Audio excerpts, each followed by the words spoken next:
తెలంగాణలో మనం చూస్తూనే ఉంటున్నాం. ఎప్పుడైతే కాంగ్రెస్ పార్టీ అధికారంలోకి వచ్చిన తర్వాత బీఆర్ఎస్ వర్సెస్ కాంగ్రెస్గా మారినటువంటి సిచ్యువేషన్ నెలకొంది. ఒకరిపై ఒకరు మాటలు తూటాలు పేలుతున్నాయి.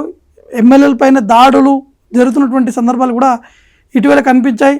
ఇటు కేటీఆర్ కూడా రేవంత్ రెడ్డి ముఖ్యమంత్రిగా బాధ్యతలు చేపట్టిన తర్వాత రాష్ట్రంలో ఉన్నటువంటి మంత్రులు కావచ్చు, ఆ పార్టీకి సంబంధించినటువంటి నేతలపైనే తీవ్ర స్థాయిలో మండిపడినటువంటి పరిణామాలు కూడా ఇటీవల చూసాం.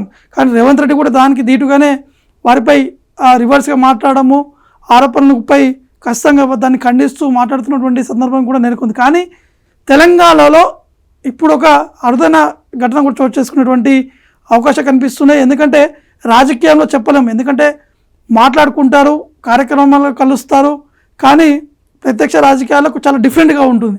కానీ ఎప్పుడెక్కడ కలుస్తాం అనేది కూడా ఎవరు ఊహించరు. కానీ ఈ నెల 21 తారీఖున ఇద్దరు కీలకమైనటువంటి నేతలు ఒకే వేదికపై కూర్చునేటువంటి అవకాశాలు ఉన్నట్టు కూడా మనకి తెలుస్తుంది. ఎందుకంటే కేటీఆర్తో పాటు రేవంత్ రెడ్డి ఇద్దరు ఒకరిపై ఆరోపణలు, అదే రేవంత్ రెడ్డి 10 ఏళ్ల పాటు బీఆర్ఎస్ పార్టీ హయం ఉన్నటువంటి సమయంలో ఏం చేయాలని చెప్పేసి రేవంత్ రెడ్డి ఆరోపించడము, గతంలో ఉన్నటువంటి మైనస్లని కూడా ఇప్పుడు ప్రజలకి చూపిస్తున్నటువంటి సందర్భంకు నెలకొంది. దానికి దీటుగా కేటీఆర్ కూడా రేవంత్ రెడ్డిపై చాలా చిరాగ్గా మాట్లాడము, చాలా కామెంట్స్ చేయడము, చాలా ఇంకా వేరే విధంగా కూడా మాట్లాడినటువంటి సందర్భాలు నెలకొన్నాయి. కానీ ఈ నెల 21 తారీఖున సీతారాం యేచూరి ఇటీవలే చనిపోవడం జరిగింది. అనారోగ్య కారణంతో చనిపోయినటువంటి నేపథ్యంలో ఇటు వారి పార్టీకి సంబంధించినటువంటి కొంతమంది నేతలు హైదరాబాద్లో ఒక కార్యక్రమం నిర్వహిస్తున్నారు, సంస్మరణ సభను కూడా ఏర్పాటు చేస్తున్నారు.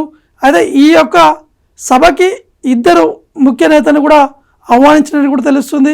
ఇద్దరు రేవంత్ రెడ్డితో పాటు కేటీఆర్ ఇద్దరు కూడా ఈ యొక్క కార్యక్రమాల్లో కూడా పాల్గొనేటువంటి అవకాశాలు ఉన్నట్టు కూడా తెలుస్తున్నాయి. ఎందుకంటే సిపిఎం పార్టీకి సంబంధించినటువంటి కొంతమంది నేతలు కూడా ఆల్రెడీ చెప్పారు, ఇద్దరు నేతలు కూడా ఖచ్చితంగా ఈ యొక్క కార్యక్రమాల్లో పాల్గొంటారు. ఎందుకంటే సీతారాం యేచూరి అంటే ప్రతి ఒక్కరికి తెలుసు, ఆయన చేసినటువంటి కార్యక్రమాలు కావచ్చు, ఆయన చేసినటువంటి పోరాటం సంబంధించినటువంటి విషయాలు కావచ్చు, చివరి వరకు ఏ విధంగా పోరాటం చేశారనే అంశాలు ప్రతి ఒక్కరికి తెలుసు. కాబట్టి ఖచ్చితంగా రేవంత్ రెడ్డితో పాటు కేటీఆర్ ఇద్దరు నేతలు కూడా ఒకే వేదికపై కనిపించేటువంటి అవకాశాలు ఉన్నట్టు కూడా తెలుస్తుంది. చూడాల్సి ఉంటుంది వీరిద్దరు పాల్గొంటారా లేదా అనేది కూడా చూడాల్సి ఉంటుంది.